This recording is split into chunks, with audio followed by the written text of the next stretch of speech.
সুপ্রিয় দর্শক, আসসালামু আলাইকুম। আমি আপনাদের পূর্বে একটি ভিডিওতে বলেছিলাম যে সম্পর্কীয় বৈবাহিক বন্ধন থেকে বিরত থাকুন। আসলে সম্পর্কীয় বৈবাহিক বন্ধন থেকে কেন বিরত থাকবেন বিষয়টি একটু ব্যাখ্যা করে বোঝাচ্ছি।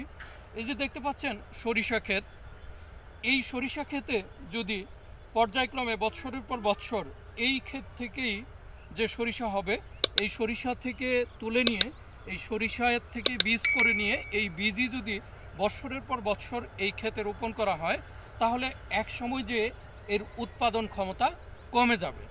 ঠিক সেরকমই সম্পর্কীয় বৈবাহিক বন্ধন, মামাতো, চাচাতো, খালাতো, ফুপাতো, এরা হচ্ছে আমাদের পূর্বপুরুষ তথা ফুপাতো এবং চাচাতো ভাই বোন। এরা হচ্ছে আপনার প্রত্যেক সূত্রে তাদের পূর্বপুরুষ থেকে একই ধরনের জিন নিয়ে আগত।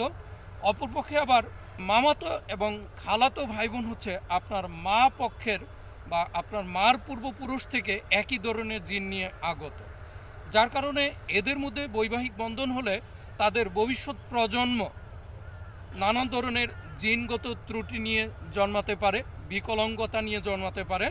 তাই এই ধরনের সম্পর্ক থেকে বিরত থাকা আমাদের জন্য ভালো।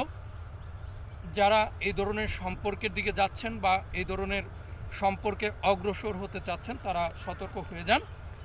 বর্তমান একটি গবেষণায় দেখা যাচ্ছে ব্যাপক অনেক যারা নানান ধরনের জিনতাত্ত্বিক জটিল রোগ নিয়ে জন্মগ্রহণ করতেছে বা বংশগত রোগ নিয়ে জন্মগ্রহণ করতেছে, তাদের উত্তরসূরি বা তাদের ঘটনার স্টাডি করে পাওয়া যাচ্ছে যে তারা এই পূর্বসূত্রগতভাবে একই ধরনের জিনগত বৈশিষ্ট্যের মিল থাকা স্বামী স্ত্রী বৈবাহিক বন্ধনে আবদ্ধ হচ্ছেন, তথা এই 4 ধরনের সম্পর্কীয় বৈবাহিক বন্ধনে আবদ্ধ হচ্ছেন।